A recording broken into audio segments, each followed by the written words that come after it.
All right. Good evening. It's Tuesday night, so we're here with the Greenwich Good News Game Plan with Coach Joe Kelly. Hi, Tim. How are you today? Great. What's happening? Oh, it's all happening. Things are all good. We have a wonderfully eclectic program this evening. We've reached outside the realms of Greenwich and brought in a very interesting individual, which I'm so excited to introduce to Greenwich and talk about good news with. Any specific good news other than the obvious things, Tim, with you? Well, we've had successful track and softball seasons ending here in this house, this end of town, which was very good. But my biggest news was that one of the Greenwich Pool's lifeguards lives here. So maybe she'll be able to save me a lane. She went for training and she starts on Friday night. The pool's going to open up Friday night. That's fantastic. I feel very exciting to have all the inside scoop on the pool. I feel safer for the town of Greenwich because of your lifeguard in your home. That's fantastic.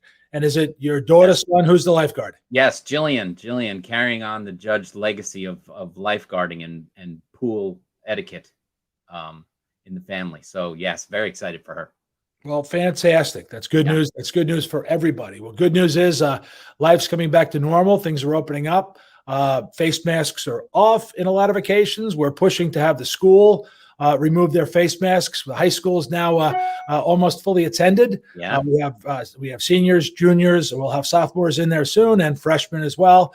Graduation is on as scheduled. Good news for the Greenwich High School rugby team. They wanted to make that trip to Kansas City because they were invited to compete for the national championship. And as of just recently, they got the okay from the school board to actually make the trip to Kansas City in June. So they're very excited about that. We have the big Xavier High School rugby game on Friday night. That'll be a blast. Always a pleasure to watch that one. We have all the kids' sports firing on all pistons, so it's good fun. But tonight we have Oleg Li, who will be joining us as the mysterious international uranium trader. We have Andrew Guillaume, who will be talking about football at Greenwich High School. And we have our little Kaitlin Kelly, who will be talking about her season in lacrosse, which we finished the regular season. We had the FCX, and now we're going to the state tournament. So let's bring on Oleg, our very mysterious, interesting international uranium trader.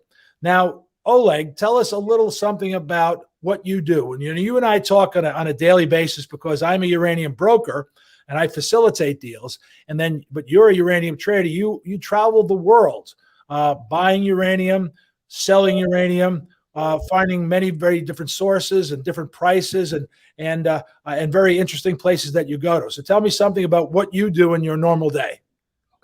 It's so funny to hear people address you as Coach Kelly. We usually say Mr. Kelly because we want a good price or good business. So next time I'll call you Coach Kelly. Maybe you can teach me something in the sports. But it's funny you guys mentioned lifeguard. That's how I came to the United States about 20 years ago as a lifeguard from Russia. It's maybe a lot of people don't know that, but there's an international exchange program who just bring students from different countries to the United States so we can learn, get exposed to American culture. And that's how I came in and never left, I guess. Well, we're happy to have you here, that's for sure. So 20 years ago, you came here as a lifeguard and then on this exchange program. And I know we talk occasionally about your interesting life experiences in order to get where you are now, but tell us a few of those stories about what you did from lifeguard to being one of the most famous international uranium traders in the world. I have lived through the entire American dream, came here with just $100 in the pocket and did construction, lifeguarding, babysitting, I don't know, anything you can think of, cleaning, waiting tables, and became a uranium trader. And I hope that's not the end. I may want to maybe one day be a politician or something.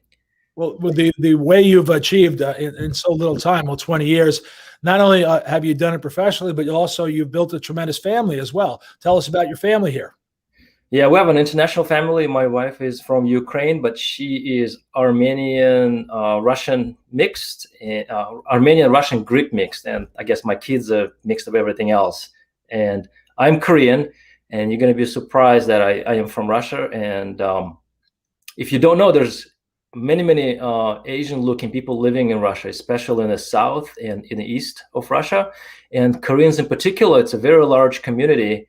We've been brought to Russia over 100, 200 years ago, and we lived in Russia since then. So we speak Russian, we eat Russian food. We just look very different, but yes, we're Russian. So as you know, uranium comes from Russia. A lot of uranium comes from Kazakhstan. That's why the company that I'm currently employed by hired me, because I speak Russian.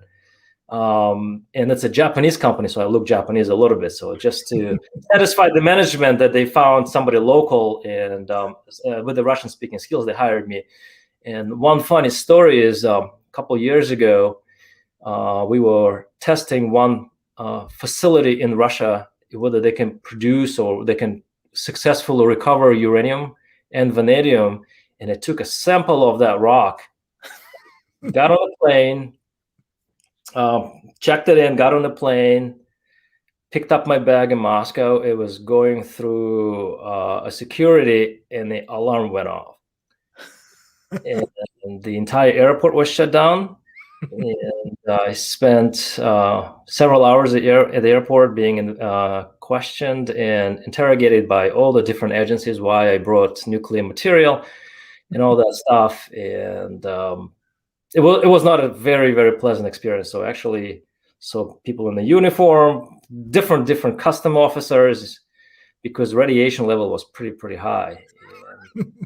So your advice to the normal Greenwich citizen is to not take uranium in their luggage when they go on vacation. Is that what you're saying? No. If you want to transfer material, just put it in somebody else's bag and let them worry about it. Because what we found out, it's actually not a violation of any policy. The problem is that I didn't declare it that I'm traveling with the nuclear material. So if you really want to travel, just declare it, and I think you're going to be okay. I don't think so. This is a good news program, and we try to give only good advice. Now, one thing I find very interesting about you, Oleg, is obviously during COVID, your life has changed dramatically, because any given month you're on a plane 6, 7, 8 times to all places around the planet. Tell us some of the exciting places that your job has brought you to in the last couple of years. That's an interesting story. So sometimes things go unplanned. So as you plan the trip, you can go to nice places like London, Japan, but sometimes your plane get canceled and you get rerouted through very strange places like Morocco or some Uzbekistan and Tajikistan and Kazakhstan, and that's where the fun begins. So you're stuck somewhere for 10 hours. Once I was stuck in Morocco, and I was going to Portugal. And overnight, they just did a little bit of touring. It's dangerous. One of the best trips we did with my boss, TJ, in Brazil, in one of the most dangerous places in Brazil. And somehow we survived. We wandered around the beach and around just bad places and dangerous places, and we were okay. So, and we went to very nice places like Japan. We go there a lot, where we eat fancy food like raw horse. Or there could be many different things that you would not eat here, but we've tried, and it's just an interesting culture, interesting environment. Yeah, I've been everywhere, from Africa, South America, North America, Asia, all over Asia. So uranium is the industry that is an international industry. So I get to go to some facilities that maybe 30, 40, 50 years ago was secret facilities. But now the world opened up. People redirected nuclear material from production of weapons to civil electricity production, and the facilities opened up, and we are welcome to use them. So I think it's great. Now, what we do in our industry, you do more. I guess I create the over-counter exchange for the buying and selling of uranium. But when you're traveling the world and going to nuclear power plants all over the place, and mines, and the most unique and very exciting places. But we also, as an industry, we once every 2 months or so, we all get together somewhere on the planet. and we all sort of we have our conference. We all fly in from everywhere, and that makes it exciting too, because it's not just an on the phone business or a Zoom or a meeting like this business. It's a business where you really have to get to know the people and see the people and really understand what they're about in order to really get transactions and get them the deal. Tell us about uranium itself, about the trading of uranium. How do you how does it trade? Obviously, I know, but I'd like to hear from you to tell the people here that are viewing how it works. Oh, this is not a commodity. If people think it's a commodity, uranium it's a business where if you know people, you get a good deal. If you don't know people, then you're not going to get a good deal. So there's only about 20 other trading companies in the world. Unlike in the oil and gas, where there are thousands of companies where people don't even know each other. Apparently, we know each other very well. We go to each other's birthdays, weddings, different events. We know their spouses, children. We know a lot about a person who's on the other side of the transaction, and we meet more than twice a month. Maybe somehow Joe will leave Joe not invite him, but we meet people a lot more frequent than twice a month. And that's how the business is done. It's physical. It's a handshake. It's a conversation. It's a dinner, sometimes lunch, and it's all physical. And unfortunately, COVID interrupted our process. But hopefully, we're going to go back to the regular process soon. Well, I do say though, I really enjoyed years ago. Your word was your bond. You did a deal because you say the deal was the deal. Now it's contracts and computerized trading and all that sort of stuff. I really hope this time away from being with each other in our industry doesn't stop us going back to where it was, because it's a real old traditional business that people are honorable, and most people are honorable, and it's a business that I certainly enjoy working in, and it's a pleasure working with you, Oleg, on in this business, because you're certainly one of the honorable players in the business, and you create a standard of honesty and integrity that is certainly stands out amongst the industry. So it's been a pleasure working with you for that reason, and other reasons as well, because we do find you quite funny. You're a funny fellow too. And one thing I want to add is it's just as a proof it's an international business. It's the business where politics are less important. We do work with Chinese, we work with Japanese, Canadians, Australians. Americans work with the Russians, Chinese, everywhere. So it's a very, very international business. I remember a few years ago when the Iranian deal was put in place, we actually saw Iranians in London trying to get introduced to the uranium world. So that's just the one indication that we're very, very international. That's true. No, it is true. It's been a good business. We enjoy it, and we'll continue with it. And I thought the world you live in is quite interesting, and I thought it would be nice to share with the people from the show. And so we did. So it's great. So what we're going to do now is bring Kaitlin in, and she's going to bring some good news to the program, and she's going to ask, if possible, a question of Oleg about what we've been talking about. Here's Kaitlin Kelly, my daughter.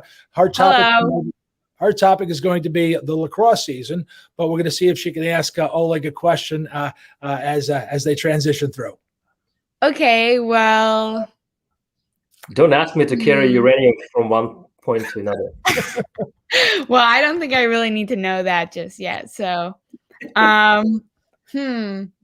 maybe like when you traveled, have you ever like flown a private jet to travel? I have not. I'm not that high enough in the industry, but people do travel because facilities are located in the very remote areas, processing facilities. And sometimes it takes 2-3 transfers to get there. And I know a few companies that do offer private jets for bigger groups and maybe higher level executives, but I have not. That's the only thing I could think of. Which is fine. It's fine. No problem at all. So I've got one. Tim Judge has a question of Oleg. Go ahead, Tim. I was relating to Oleg. I started out as a lifeguard way back when, but me I too, also, by the way, me too.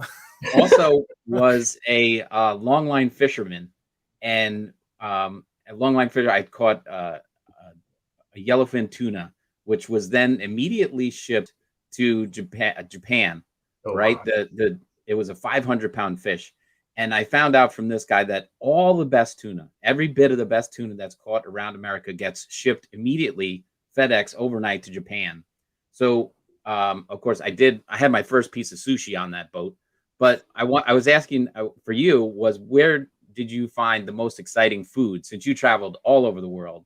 And I don't watch that much Food Network, but in your experiences and traveling so much, what exciting foods have you had? And I don't know how great that tuna is over there, but it must be good to FedEx it over from here to there. I found a Chinese dish in London, and I'll tell you what it is. So it's called 1,000-year-old egg. So it's an egg. It's taken a raw egg, people put it under the ground for 3-4 months, maybe half a year, let it ferment. And when they take it out, it's smelly, it's black, greenish, and it's horrible. The smell is horrible.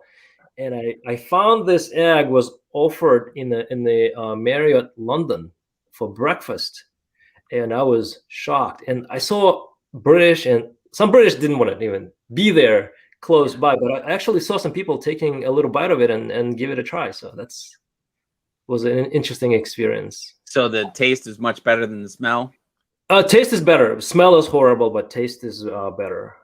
I don't know how they discovered that recipe. Maybe a few thousand people died before they actually found the proper how many proper months it has to be under the ground, but it's not bad. Well, if they presented that to me, I would think they were yoking. All right. Dad jokes. Well, Oleg will get the shell out of here. Then he'll end his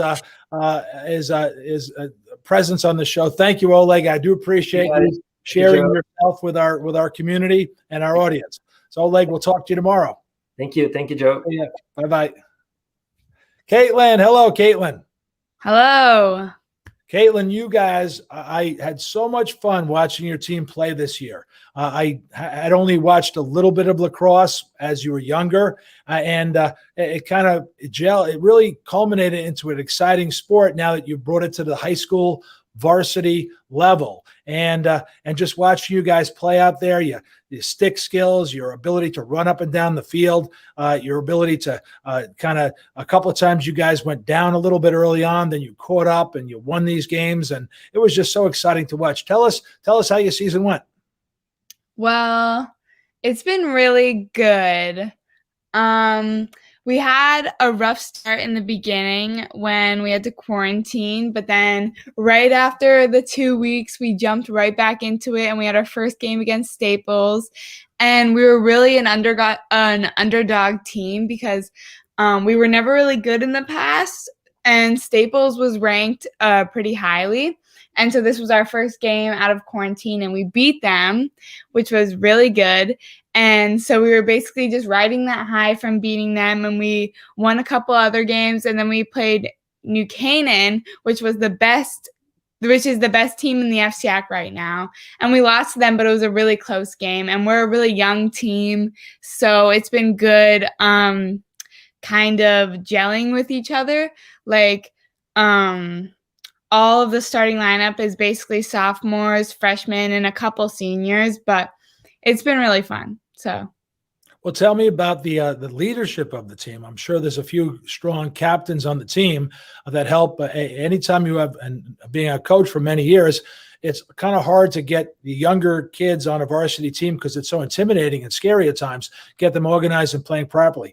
Tell me about the captains and how they influenced your program this year.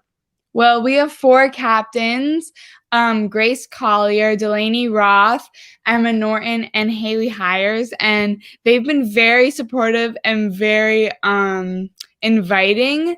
Like all of us underclassmen, we were really nervous to start, but right when we got on the team, or even during tryouts and preseason, they were always open to us, and they would I find it really nice when people remember your name when you play with them, and so they would use your name, and it just felt like we were getting friendly with them.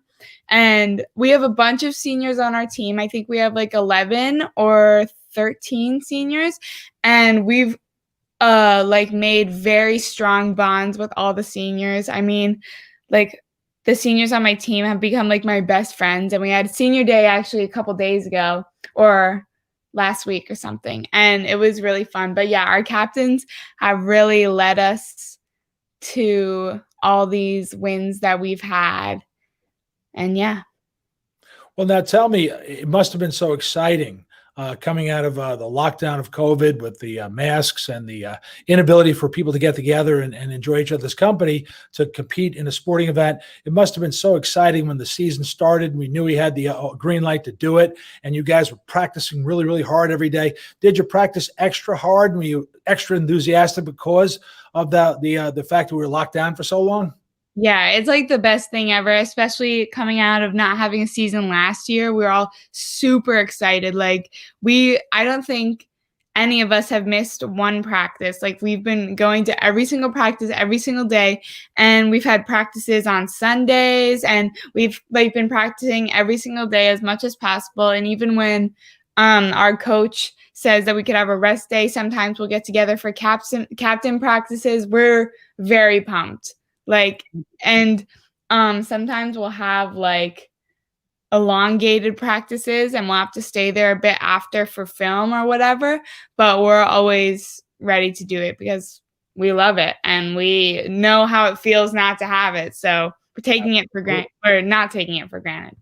Well, tell me about you mentioned the coaches. Tell me about how the coaches influenced the season as well, because it was your coaching staff's first season as your coach as the head coach of the program and the rest of the staff as well. So tell me about how the coaches influenced your program and your experience with the varsity lacrosse team.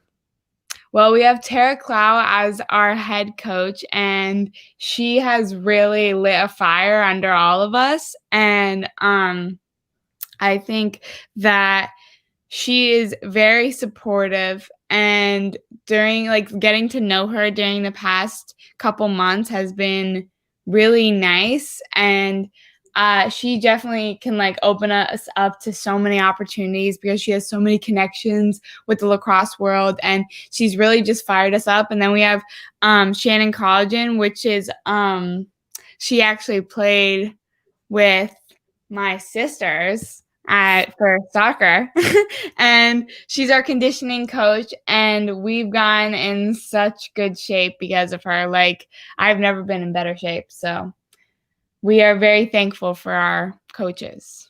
Well, I also coached Coach Shannon many years ago, and when she was a young soccer player. So part of my Coach Kelly life was coaching girls soccer for many, many years and being the director of the girls soccer program here in town. So I did enjoy my time working in soccer. That was really good. Now, what do you have going forward in lacrosse? There's one more tournament left. Is that correct? Yeah, we have states next week. And I don't know who we're playing first, but we're very fired up. Ever since we played Wilton yesterday, I believe. Yeah, we played Wilton yesterday, and it was a really tough loss, but we really worked so hard, and we're very fired up and ready for states. So, well, great. I'm excited about that. Well, let's bring Drew on board to talk a little about football. Let's see if he can come up here. Here's Drew. Hey, Drew, how about asking Kaitlin a question about her lacrosse season so we could transition then into you and the football season? You're muted.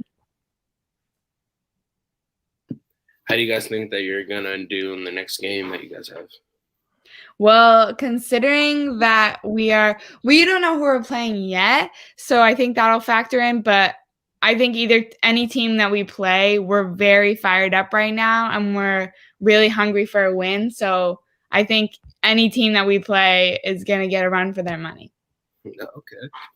I wouldn't want to get in front of this fired up Greenwich High School girls lacrosse team at all. So good luck to the girls. Good luck to the program. Let's hope they do well in the state championship or state tournament. And Kaitlin, thank you very much for sharing some good news with us here on the Good News program. You're welcome. Thanks for having me on. Hello, Drew. How you doing, Joe? I'm doing good. Things are good. Give me some good news. You got to be full of good news because everything's nice and sunny outside. We're starting to get ready for our season, which we'll talk about in a minute, but give me some good news. Probably some good news is I'm glad that all the juniors are back in school because I really missed all my friends. It's nice to have like all of us together right before we go into our senior year. So yeah. That's great. You guys just must, after having, well, partially there, partially not there. It's kind of weird with the schedule. You'd have 2 days in school. You had the Wednesday. Everybody had the Wednesday off. Then you had the Thursday and Friday that you were operating remotely. So it got all confusing. But now life must be just getting back to normal, seeing the same friends that you've been looking for. Because when they're not in your cohort, if you had friends and they just happen to land in a different cohort than you're in, then you just don't really see them in person. And we need to do that. We need to take the masks off and see each other's facial expressions. We need to disarm our friends by making them, they see smiling faces and happy faces and all that sort of stuff. With the mask on, you don't know whether you're happy or sad. We understand the reason why we had to wear the mask. And I think hopefully we're getting to the point where we don't have to worry about that anymore. We can move forward with our lives. But more importantly, Drew, we just had the lucky opportunity to sit into the parent football meeting on Sunday at 3:00. It was very hot, but a great meeting held by the coaches. We've got a bunch of enthusiastic coaches. Give me your point of view or your excitement about the season coming up. Well, just like you, today we had a meeting talking about everything that's going to be going on in the next few months leading up into our season. Some good news is like we should be getting started like fully very soon. So when spring sports ends, we'll get into the workouts and like start talking and having meetings and doing plays. We have fundraisers coming up. One of the fundraisers is actually Big Red Day, and the whole team is gonna go out all over Greenwich and trying to raise money for our team. So there are more things coming up like our conditioning, and I personally just can't wait to start this season because a whole year without football is just weird for me. So to get back in the groove of things would honestly just be amazing. Well, it's good. We're all excited about the upcoming season. And as you know, we're working kind of hard on that stadium project, and we ran into a couple of stumbling points, a couple of obstacles, which we were able to negotiate. And we certainly had the support of the football program as well as many other programs at the school, because we really want to get this stadium opened and have a grand opening on homecoming in the fall. It's going to be the biggest party that any sport event ever saw at Greenwich High School. We're going to have the homecoming. We're going to have all the other stuff around it. We're going to have a great atmosphere. We're going to have a ribbon cutting when we introduce the stadium to the community. It's just right across the board. It's going to be a great experience for everybody. I really want it to be a big thing, and I want the whole town to show up for this, because you know what, as we all talked about already with the lockdown and people not being able to socialize, we need to get together. We need to cheer our team on. We need you guys to go out there, and hopefully you'll win the game so we can all cheer you on. If you lose the game, that's good too, because we still want to watch a game and enjoy a game.